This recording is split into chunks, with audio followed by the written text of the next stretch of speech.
Well, hello all, and welcome to We Ship It. On this episode, we are going to be discussing the relationship between Augustus Waters and Hazel Grace Lancaster from The Fault in Our Stars. Yes, this tale by John Green was all the rage when it came out in 2012, and the movie was made 2 years later, so it just emphasized that. We are excited to dive in and talk about this unique relationship. Do we ship it? Listen to find out.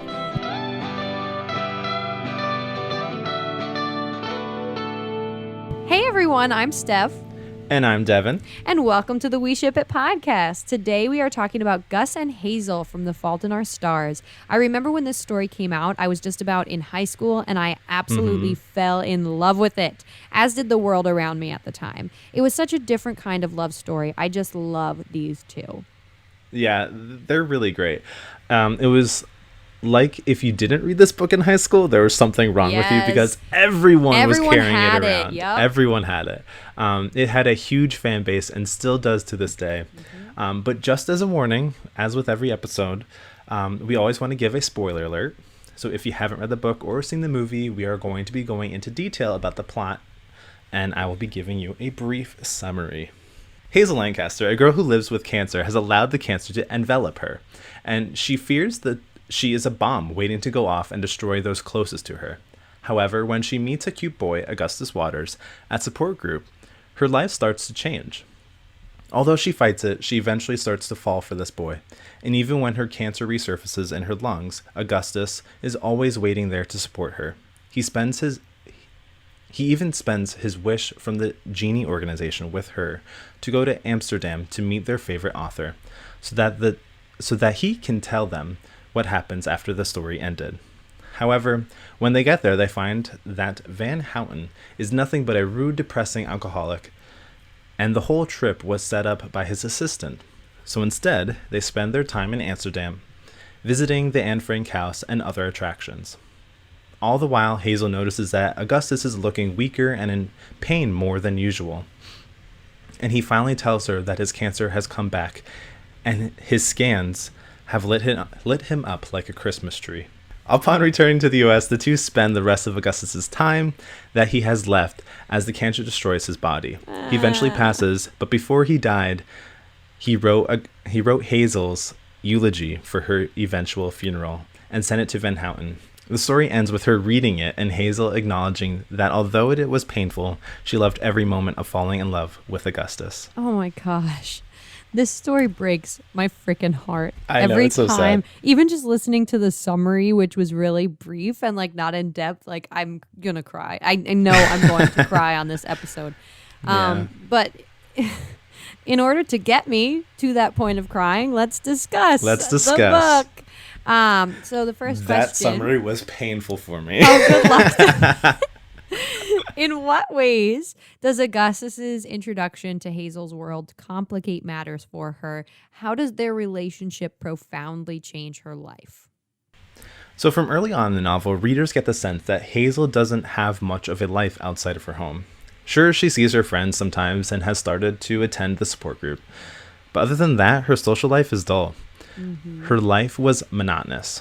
She also does not allow her mind to process her feelings almost as like a defense mechanism. Yet Augustus wakes the sleeper in Hazel, and her life immediately changes. On their first day of meeting, she goes over to his house to watch a movie. Like, that was quick. Yeah, V for Vendetta. Woo woo. Right. However, their relationship complicates her life because she now has someone who cares for her and vice versa. Yeah. She doesn't want to hurt him or leave him broken if her cancer were to worsen. She now feels like she has to protect him from being hurt, so she kind of distances herself from him. Yeah, at least she tries. She tries. Obviously, Augustus, the smooth guy. The smooth man. But so obviously, when it comes to Hazel, attaching herself to anything is difficult. She believes that she will ruin lives if she gets close to people, and then she dies. So that's why she ultimately is hesitant to start something with Augustus or anyone. So that's why it's kind of complicated for her. But as you kind of pointed out, Augustus opens her up. He opens her up to him and to the world, and he opens her up to living a life and just letting live no matter what might come. He gives her a will to live and to love to live, with no fear of what you might leave behind. So he teaches her to love herself and to love life. And this is something that is so beautiful because at first she doesn't want to, get involved with him because she's afraid that his life will be destroyed if she's gone from it. But then he teaches her to be able to live her life no matter what anyone thinks. So I just think it's such a beautiful, Yeah, it is really beautiful. short, but amazingly crafted relationship on that part. Next question. Augustus inquires about Hazel's background and tells her, "Don't tell me you're one of those people who become their disease." In what ways do Augustus, Hazel, and Isaac fight to keep cancer from defining who they are? Well, naturally, they go and they do things that they're not supposed to do, quote unquote, supposed to do. Like going to Amsterdam, for example. They teach each other to live. When they go to dinner, when they're in Amsterdam, she tastes the dessert she's not supposed to eat, and all these little things that she constantly was told you can't do, you can't do, you can't do. She's just going to do them because her life is short, no matter what. Like, live life to the fullest. Live life to the fullest. These are the things that the doctors tell them not to do until they meet that one. And then they realize together that like living life to the fullest is more worth than living a long life. And that's the best medicine sometimes. So sometimes there's just nothing to lose. And the two of them together kind of feed that mentality in each other. And that's why they it's have that beautiful. energy. Yeah. What do you think, Dev?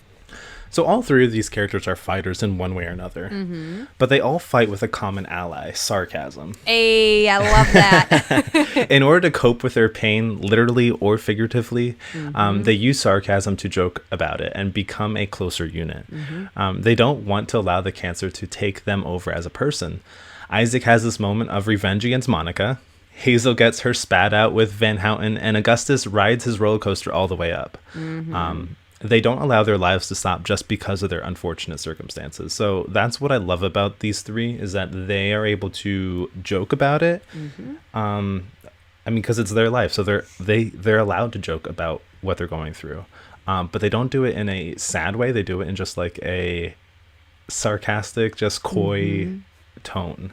Well, it's amazing because they know and they acknowledge that things are going to happen. You're going to suffer, but you need to live through it. And if you don't, then you're just wasting your time, your precious time that you have here. So they definitely fight against that in every way that they possibly can. And that's a beautiful thing to see in any relationship and a friendship or anything. They do so much for each other. It hurts.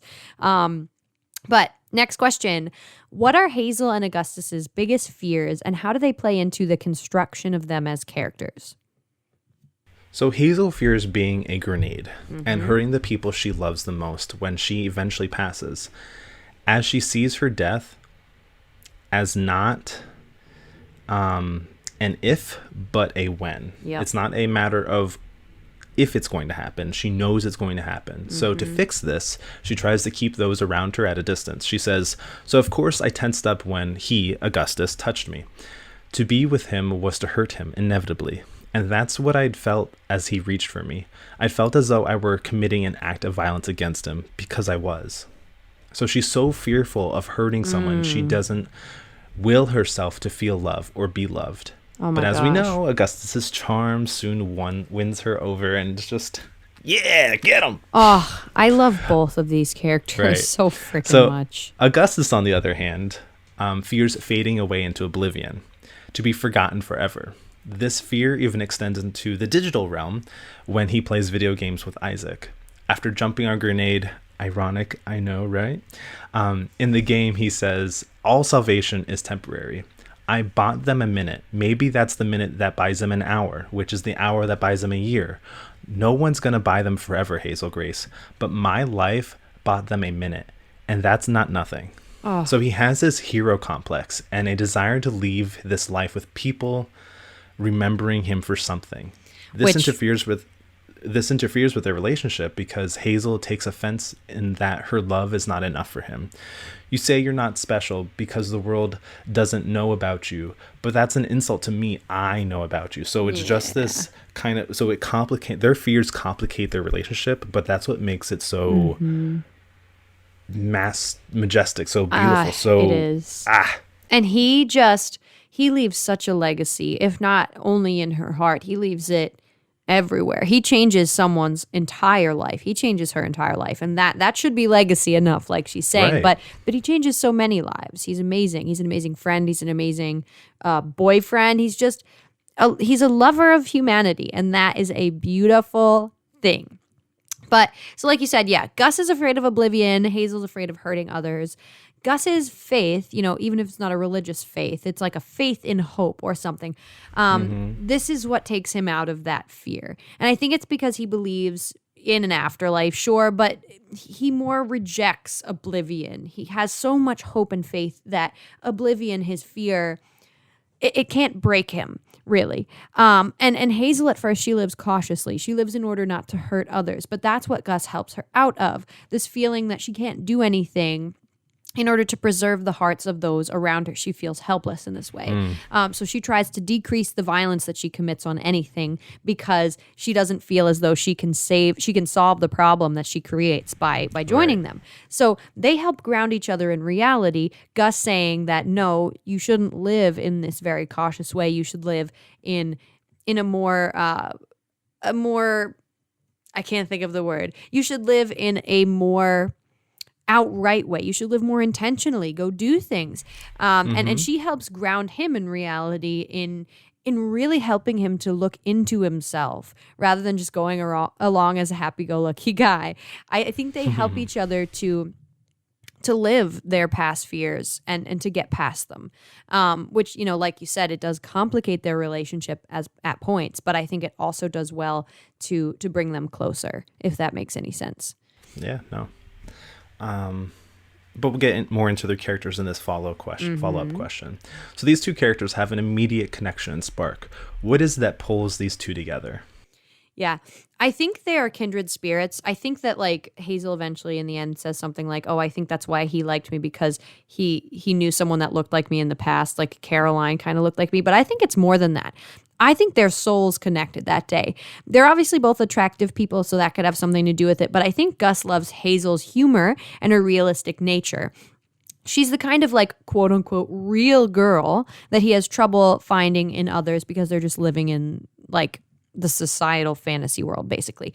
And Hazel loves Gus because who wouldn't? Is my question. No, but she loves him because he gives her a smile and he gives her hope, and he pushes past the walls that she's put up strategically to keep others out, the ones that she's put up to protect others, and they give each other a reason to keep on keeping on, and she's a rock for him in the end. It's just this beautiful meshing of two people who needed each other so much, and I think that they connected, and they're able to understand one another without too much work. If you remember the first scene when they're talking to each other from their first conversation, it's as if they've always known each other, and that's what love is all about. When you find someone that you don't have to do any work to understand and respect and love them, and I think that's what they get of each right other so at. well. They do. It's like perfection. It's like two hands really holding each other. They're like hand and glove. That's what's beautiful about these two. Moving on. Devin, what do you think? So Augustus Waters, man, this guy has some moves. Oh, I love him. He's so witty and comedic, and it's just this charm that immediately captures Hazel's attention. One of my favorite lines is when he asks Hazel to draw a diagram, and he goes, okay, please draw a circle. Now draw a circle, smaller circle within that circle. That larger circle is virgins. That smaller circle is 17-year-old guys with one leg. Like, he just has these one-liners that just get you. And he's not just all about the comedy either. He has a heart. He's consistently there for both Isaac and Hazel in their darkest moments. And it's just sad to see when you as a reader start suspecting that something is wrong with Augustus. Like, we can see him there's moments when Hazel's like, oh, I noticed that he can't move as well, or there's moments that like he winces, and we're like, no, not Augustus. Please, no. But Hazel grabs Augustus's attention at first with her beauty and then with her mind. She's not your normal teenage girl, and this excites him. The cancer has aged her mind and made her think about the world in a different way, and that is what grabs his attention. She's cynical, but in a funny way. Cool. You're 100% right, Devin. I love these two. They just have so many little characteristics that I I love in other people when I see them, but they're all like put together in two awesome people. So next question. Isaac, who is Hazel and Augustus's blind friend, states, quote, "But I believe in true love, you know. I don't believe that everybody gets to keep their eyes or not get sick or whatever, but everybody should have true love, and it should last at least as long as your life does." Now, Devin, do you agree with him here? Oh, poor Isaac. I This know. dude cannot catch a break. I love him. But yes, I agree with him. While I'm not some listless romantic, I do think there is someone for everyone, and that love should be everlasting. Our society might say otherwise, but love is not something you just throw away and go find the next hot thing. It should last a lifetime. No, I agree. I think he's so right, but not in the way that he means it. I think true love can be defined as many things, not necessarily always romantic. He in this moment when he says this, he has just been broken up with, so I think he means it in a romantic sense. Right. But I do think everyone deserves to be loved in its truest form, which is what I would call true love. Hazel and Gus do have a true love, I believe, even if Hazel wouldn't call it that or admit to it because she's cynical. I think the two of them truly understand each other and truly respect and deeply love the other person in a way that two souls that are conjoined would. And that's the power drawing them together in their time and place. That's true love. You know, it fights all battles, and even when it does not appear to win, it still wins. Like, they are linked together no matter what. Even if Augustus, isn't physically with her for the rest of her life, he made a lasting impact, and that's what true love is about. This man was selfless. Even after he died, he was still giving her selfless gifts. And that's something that you don't even see in a lot of the relationships that you find in real life or in some of the most romantic classic tales. You don't find a love like that. So I think a lot of love, especially in literature, tends to be selfish. It tends to be someone wanting another person or yada yada. And that's where relationships come from. But this relationship, especially from Augustus's point of view, he was a selfless, just like self-loving, but also self-denying figure. He did everything for Hazel to bring her out and make her better. And I think it's almost to me like the Bishop character in Les Mis. I don't know if that makes sense to you, but he selflessly does something to change the life of another, even if he's not going to be in that life forever. I get and that. it ends That's up cool. changing everything for that person. And then, Hazel can live on completely connection. changed. Which I just thought of. So, but Good on you. moving Good on you, mate. Devin. All right. Moving forward, what is your favorite thing about the characters, the building of these two, Hazel and Augustus? Yeah, I love their perseverance. In different ways, they both accept fate, but they don't let it dominate them. I think, they don't run around living fake lives. They don't waste their time with that. They're very real and very raw.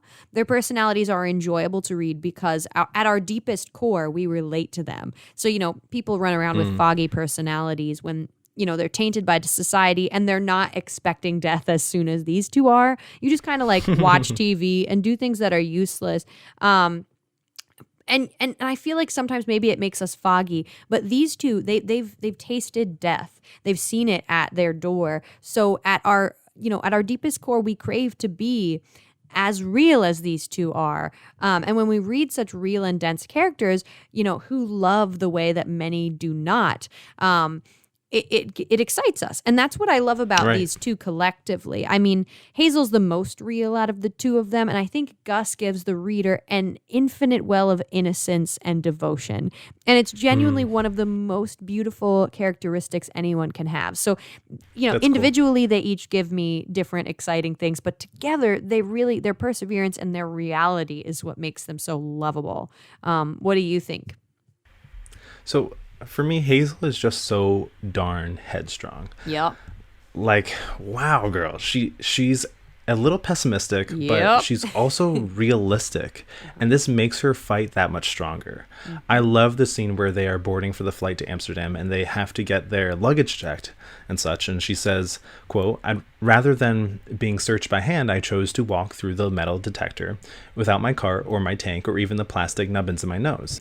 Walking through the x-ray machine marked the first time I'd taken a step without oxygen in some months, and it felt pretty amazing to walk unencumbered like that, stepping across the Rubicon, the machine's silence acknowledging that I was, however briefly, a non-metallized creature. Like, I just can't take how she just perseveres through so much, and she knows that it's going to be painful, but she's like, forget it. Like, I'm just going to do it, and I don't care. I know my lungs are going to be burning, but this is a moment for myself and I'm going to do it. For Augustus, one of my favorite things about him is that he is understanding. Hazel tells him that she needs some space and he's like, yeah, okay, that's fine. He knows that if he keeps pushing at it, she will only fight him harder. So he gives her the space she needs. He's also so pensive, and I love his cigarette metaphor. Oh, me too. Quote, it's a metaphor, see? You put the killing thing right between your teeth, but you don't give it the power to do its killing. So I love that. And even He's though a big I find believer in metaphor. he is. And even though I find it weird, he's so immersed in the meaning of it that I'm okay with it. Yeah, he's got style, that guy. Oh my gosh. I love the two of them. But Yeah, they're good. moving on. So this question is hard to talk about, but I think that if we don't talk about it, we'd be remiss. Who is Caroline Mathers, and how does she have a hand in Hazel and Augustus's relationship? Caroline was Augustus's previous girlfriend who died from battle with cancer. Hazel finds out from some quick social media searches that she actually looks similar to her.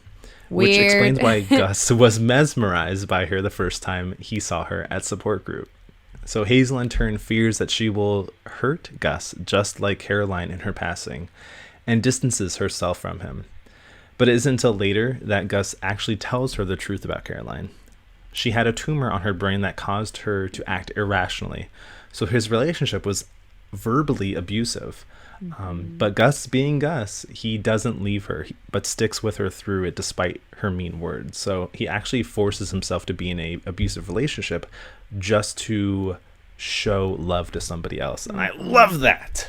I love it too. And you pretty much hit the nail on the head. You know, this poor girl had a tumor. She was abusing this guy, and she probably didn't even know that she was doing it. And he just stuck with her through it, unlike Isaac's girlfriend, who was like, yeah, I can't deal with what might happen, so I'm going to break up with you. Gus just said, you know what, this is a person in their weakest state who needs love more than anyone else. And it ends up growing him into this loyal person who has the ability to never give up, which who knows if that was healthy for him. It probably wasn't. It probably wasn't a great thing, but it definitely explains why he is the way he is. And it makes my heart truly sad for him.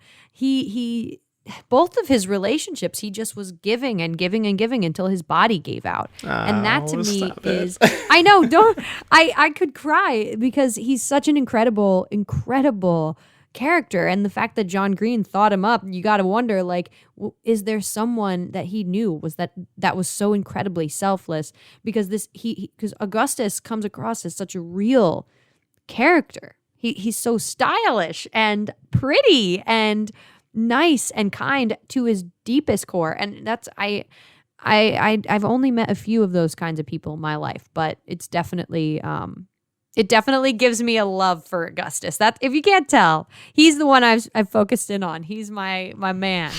But go ahead, move on, Devin. All right. So what are some of your favorite ship moments with these two? Yeah, I think a lot of my favorite ship moments come in the near beginning. I love the beginning when they talk over the phone. It's such a cute beginning stage boyfriend, girlfriend thing to do. And seeing them in all that they're going through, still doing this, still talking about life and books and things that you think maybe these things, they would seem trivial to someone who's so sick. It's just hopeful and adorable that maybe there's hope for them. And, I could say going to Amsterdam is another one of those, but I think It's more the moment when Augustus uses his wish to take her. That truly selfless act. It's more than just, them going and seeing the sights. I think it brought him joy to provide her with her lifelong wish. And that's true love. In the end, he goes even further, continuing to talk to her favorite author, Van Houten, and sending him sending the eulogy. It's just like such a persistent and deep self-giving. You don't see this in many love stories, like I said before. You really don't. Right. I love when he says, when he tells her that he's going to use his wish to take them to Amsterdam. He's like, I found my wish. And, like, meaning that it's her. And I like, That's what I mean. It's so beautiful. I'm like, your love for Hazel runs damn soul deep. Like you just, that wishing the actual and true best for someone is insanely beautiful. So those are like my favorite couple of moments. Like there are a few moments throughout. I mean, the whole book is incredibly packed with cuteness and adorableness, but these are the real soul moments I find that I appreciate the most. Being a book nerd myself, I love that the relationship stems from their favorite novels after they trade book recommendations. But in all seriousness, I love when Augustus is always there to support her. Whether it's waiting outside the ICU for her or guiding her through the Anne Frank house and kissing in front of the crowd, like he's just always there to support her, no matter at the highest moment or at her lowest moment. He is a true man for her. And these two have so many special moments. I'm not going to go through all of them because they are all great. But like you said, they have such a short relationship, but it's filled with so many special moments that it makes it all meaningful. So I love that. Me too. I really do. But moving on, because we could literally talk about how we dote on this relationship all day. How do we see Augustus's cancer be a foothold in their relationship, but also a roadblock? So from the very beginning of their relationship, it was always Hazel who was the sick one and in need. But towards the end, the tables are turned, and now Augustus needs the support. His cancer brings them even closer, as now they both experience each other in their darkest moments. And while it sucks, it makes their love and themselves stronger. However, it's also a roadblock in the sense that Augustus doesn't want to leave this world without making a name for himself. However, this thinking puts a wedge in their relationship because, as Hazel states, quote, I just want to be enough for you, but I never can be. This can never be enough for you, but this is all you get. You get me and your family and this world. This is your life. I'm sorry if it sucks. So she wants him to be realistic. And to appreciate his life for what it is, not for what he wants it to be. So she's like, I'm here. Take me or leave me. Like, this is all you have, and you need to notice it, and you need to appreciate it. No, I think you're completely right, Devin. I think the cancer, when he starts to get sick, it obviously hurts Hazel to see this once incredibly happy and hopeful guy fall down a well. It's a complete 180 of this guy, right? She now has to take care of him and see him deteriorate. It's the very thing she feared she would do to her loved ones, but she's strong enough to take it. While it hurts her so much, like you said, she keeps him realistic. And I think it ultimately makes them stronger. And she even says that she loves him in this moment as much as she ever has. But, I guess that's what makes them stronger in a sense. It's horribly sad, but it gives her a feeling of being the protector that he kind of once was in the relationship. His death absolutely kills me. And I'm just a reader, so I know it kills her inside more. But his life and his legacy and their ups and downs, they make her who she is and push her to continue really living. So I think that's ultimately why this has to happen in the book. It's horribly sad. But Moving on, what does Hazel learn from her relationship with Augustus? Is it a deeper relationship than most teenage first loves, or does it just feel that way because they have such limited time? Good question. I think Hazel learns to love life and love herself from Augustus. She learns to love frankly, and she learns to value herself and stop undervaluing herself. I think it's way deeper than most teenage relationships. Most times that you have your first love, you're not going through something like this, and you're not learning as much as these two are in such a short time. You know, they lived a lifetime in a couple of months or however long it was that they were together, and that is in part due to their situation. But I also think it's because they're both extraordinary human beings. They're in love with each other, and they're so fortunate to experience it so young, especially because of what they're going through. But I think it really makes all the difference for how impactful that relationship really ends up being to both of them. What do you think? What I love is that Hazel learns to live again. Augustus breathes life into her lungs, and she learns that it doesn't matter how much time you have with someone, it's how you spend it with them. I think they do have a more mature love than most teenage first loves. It's not based on just looks or popularity. It's based on character and their wit and love for the mind. They mentally challenge each other, and they are compatible in this nature as well. Mm-hmm. No, you're 100% right. So that leads us to our final question. The question that I'm pretty sure we know what we're both gonna say. But we do. Do we ship Hazel and Augustus? I do. Woo! Of course we do. I wish it would have lasted longer. But they really just worked together. They were lifelong partners, and their relationship is beautiful to watch come to life. Mm-hmm. Yeah, of course, I wish they had more time. Of course, I ship it. They are beautiful together. But this story wouldn't have been the same if they had more time together. That's what also makes it heartbreakingly sad, but you recognize that necessity in the story itself. And Gus is a selfless and deeply loving man, and Hazel is strong, and she grows so much, and I just love their relationship. It's like what every relationship should be, minus the cancer, honestly. Like, I I literally was just crying over it again when I read it this time, just as much as I did in middle school in 2012. What I love is how John Green is just able to open our minds to what it's like to have cancer. Like, we all know someone who has cancer, so we go through the experience of it with them. But here we actually get to have a narrator who has cancer and walk us through what it's actually feeling like, how painful it is and the questions that go on in your head. So we all connect to this in some way or another, but Hazel really brings to life that aspect, and I love that. I love it too. Like, it's something so new and fresh to get. I mean, it's not new because it was in 2012, but when it came out, it was new and fresh to understand the struggle someone goes through so inwardly and personally, and to see that these are still people. Like, we shouldn't treat them like China dolls, but they need to experience love like any other person and go through that and live their lives. And it's such an eye-opening tale, and the two of them are just beautiful together. So, and with that, it's time to read some reader comments. You know, we kind of went a little shorter on some of our questions and answers because we got so much feedback from people. People love this story.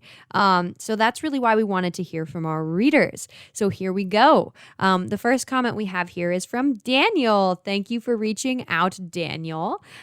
So Daniel says, your whole life you go through thinking that there is a fairy tale romance out there for you. Then when you get older, you stop believing in the magic of the stories. Gus and Hazel have that kind of relationship that you hear about that makes you realize there is magic in real life too, and fairy tale romances can happen. The reality factor in their relationship makes it feel more real life. The Anne Frank love scene has earned its reputation of being unorthodox and strange, but it is something you would not normally expect to be where anyone else would have thought a romantic encounter. But this is what makes it more real to me. It's not a fairy tale where everything is perfect and nothing ever goes wrong in their lives. John Green does a good job of making this scene feel like they're real people that make mistakes and are vulnerable to love even at the worst times. That is powerful. Yes, Dan. Yes. But so another thing that makes me feel that Gus and Hazel have a great story is that when I was reading, I was 16 and I had all the awkwardness of teen life. And I feel like John Green really evoked that well and showed the different struggles and weird things that can happen when you are a teen. And it makes you feel related to them, like they could have been at your school or something. It's a really powerful story. And of course, the story ends in heartbreak. As you know, right from the beginning when you find out that the illnesses that Gus and Hazel have. However, I believe that the story throughout the book almost feels like an autobiography of someone's life right before they died. Despite the fact that Hazel always thought she would pass away at the next second, she is still able, and she managed to fall in love. And it feels like the time that they spent together and the things that they did lasted decades, and she kept doing things with Gus regardless. This is the kind of story that doesn't have the happily ever after ending because it means more than that. Gus and Hazel have plenty of problems and normal issues, and it's okay because it doesn't have to be perfect. That's why I think John Green wrote it the way he did, and why people enjoy the story so much. They have that kind of love that some people dream of and search for years for, and they met at a support group that Hazel was forced to go to by her mother. What are the chances? This is their story, and this is the best thing they could have asked for, obviously before Gus passed away.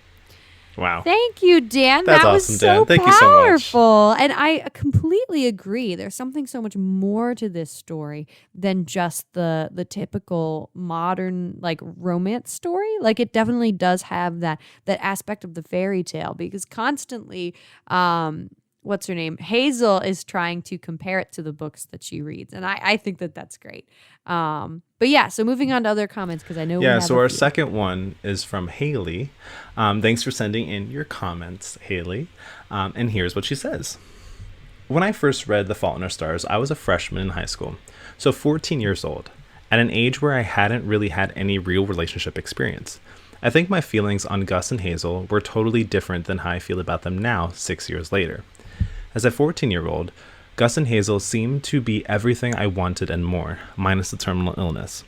The magical yet simple meeting, the whirlwind romance, traveling the world together, everything.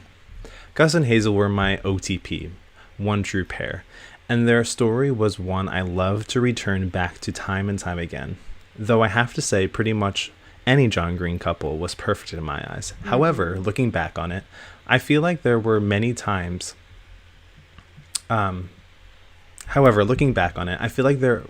things that happened between the two that don't quite sit right with me. This first one I'll mention is probably one that all people talk about, the kiss in the Anne Frank house. I'm all for living in the moment, but there's something called the right time and the right place, and to me, during a visit to the house where a young girl hid from the horrors of the Holocaust is not the right time nor the right place to have their first kiss. And for all of the people there to clap for them, weird. I'm sure there were plenty of other spots that Gus and Hazel could have visited that would have been a billion times more romantic than there to enjoy their first kiss. The tulip gardens literally in the same country. Like, how pretty would that have been if John Green had decided to write about that instead? The whole scene seemed to be John Green trying to make Gus and Hazel different, unique, quirky, compared to a traditional couple by having them kiss in an unusual place. But it just gives off more weird vibes than romantic vibes to me now.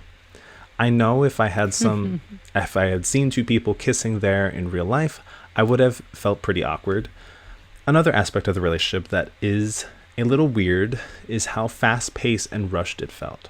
As a 14-year-old, I was all in for this and loved how easy it was for them to fall in love. But now it seems a bit weird to me. Gus and Hazel hadn't really known each other all that long when they went on a overseas trip together and had some experiences together. I understand the reasons for this. Fast-paced relationship is most likely linked to their cancers and knowing that they won't have full lives like many of those around them. But I don't think that should necessarily rush a relationship like it does for them. One more thing about the relationship that's always bothered me has been Isaac's place among them. Although only a side character, not really a part of their relationship specifically, It felt like Gus really just dropped Isaac off for Hazel. And the only thing he was really there for him was when his girlfriend dumped him after he went blind. It seemed like he was an afterthought to Gus. And it's always bothered me when people leave their close friends for their relationship, especially a relatively new one. That is something I didn't think about before. Me too. Now that you're bringing that up, You Haley, lose Isaac. I kind of agree with you, but I'm going to continue reading. I'm feeling that. Although it may seem like I'm totally hating on Gus and Hazel, there are definitely things I still love about them. I love that their relationship has enough depth for them to talk about real life and real problems while simultaneously being able to enjoy the little things and have their own inside jokes and sayings. My okay t-shirt is worn to death. It's also wonderful that they genuinely love each other and they genuinely care for each other. I discussed how the fast pace of their relationship was a bit off-putting, but what would have been more off-putting would have been if they were only going around and doing all these things just to do it and experience it before they passed away. All of the experience they had with each other were because they truly felt a connection with one another. And I love when a couple makes you believe that soulmates and fate are real. Thank you, Haley. You definitely gave us things to awesome. think about. I mean, I didn't think about some of them. Wow. You didn't think about where Isaac went in all of that. Yep. So that's I said earlier, poor Isaac. Poor Isaac. We'll leave that as Hazel makes an attempt to keep that relationship strong, but you never really get Gus's perspective. Nope. So maybe he was still keeping in touch with him and over sometimes, but you don't really know. So yeah, I guess we don't really know, and we'll leave that up to you guys. Let us know if you know anything about what happened to Isaac there. But either way, moving on. So the moment that you've all been waiting for, the announcement of our next episode. Devin, take it away. Next episode, we will be bringing Shakespeare back. This time we are discussing Hamlet and Ophelia from Hamlet. I can't wait for that. Hamlet is one of my favorite Shakespeare plays, which I always say that something's my favorite, but truly it is. If you're interested in sending in comments, please email us at weshipitpodcast@gmail.com, or you can find us on social media. We would love to hear from you. Yes, and don't forget to visit our website at www.weshipitpodcast.wixsite.com/weshipit. We are so thankful for all of you for listening. Please remember that you can also listen on our YouTube page, and we would love to hear from you to join for future podcasts as a guest reader, or to send in your thoughts as comments for us to read. Yes, and as always, you can rate and review our podcast. We would love to hear from you on what you think we're doing well or what you think we're not doing well. We would just love to hear from you either way. So thank you all for listening. Thank you for your support, and see you next time. Okay?